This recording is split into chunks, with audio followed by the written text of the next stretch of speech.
This is Joy from Charlotte Reflexology. I want to ask you something. Do you get colds, flus, viruses more easily during your period? There's a reason for that. Your period and your immune system are tied. Actually, it takes a lot of energy to menstruate every month. And because of this, your immune system goes down when you're on your period.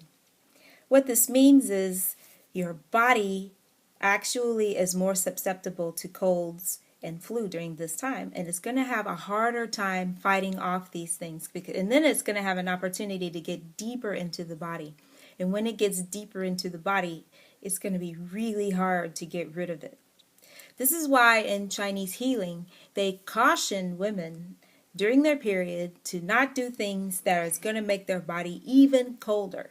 This includes things like eating or drinking drinks with ice, cold drinks, cold foods, especially something like ice cream.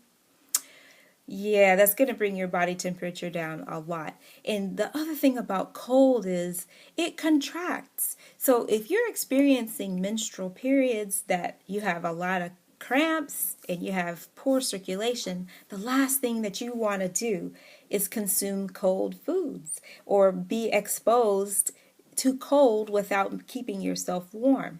This is going to be a really tough time for you because not only are you going to have cramps that you have to deal with and poor circulation, you probably are going to catch something that you're going to have a hard time getting rid of.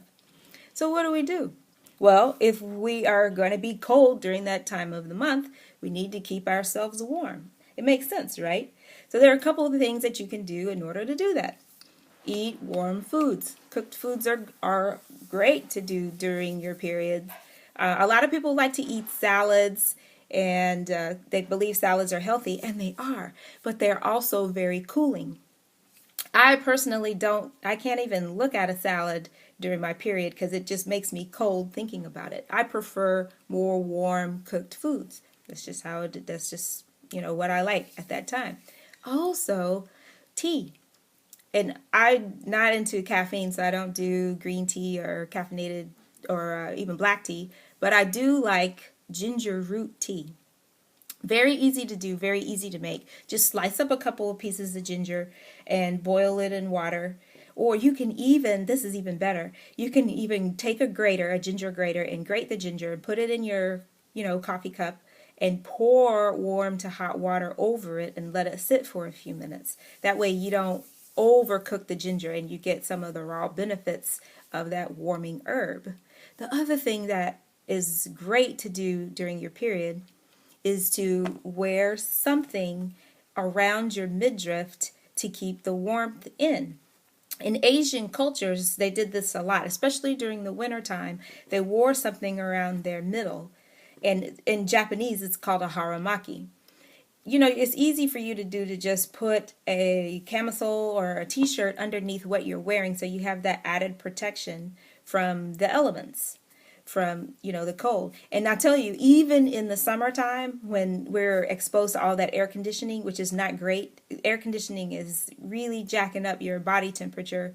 And, you're outside in the 90-degree weather, and then all of a sudden you're inside and it's 60, and it's like, ugh. So even if I have to look really crazy during the summertime and wear a jacket, I do, because it makes me feel better. And also, I can, insulate myself from the effects of the air conditioning during the summertime. I know some people are like, air conditioning is great, and it is, but during your period, it really does it makes me shiver. And, sometimes they crank that stuff up, and then you go right back outside and your body's just really confused. That's really going to hurt your immune system. So anyway, keep warm. Another thing that you can do during your period is soak your feet at night. You don't need anything fancy. You don't have to put Epsom salts in the bucket. You just need, warm water. Don't make it too hot so that you can't put your feet in for a long period of time, but it's going to keep your body temperature up, and it's really nice to do before you go to bed. It relaxes you so you can, get a better night's sleep.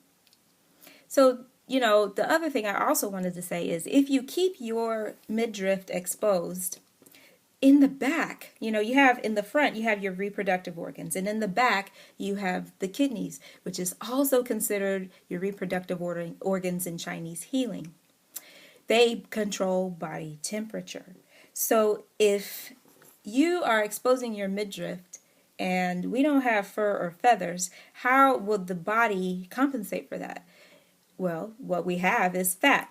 So it will grow some fat back there in order to insulate your kidneys to keep them warm. So if you've got fat, this is Joy. I'll be back with another video. I'm kicking them out, so stay tuned.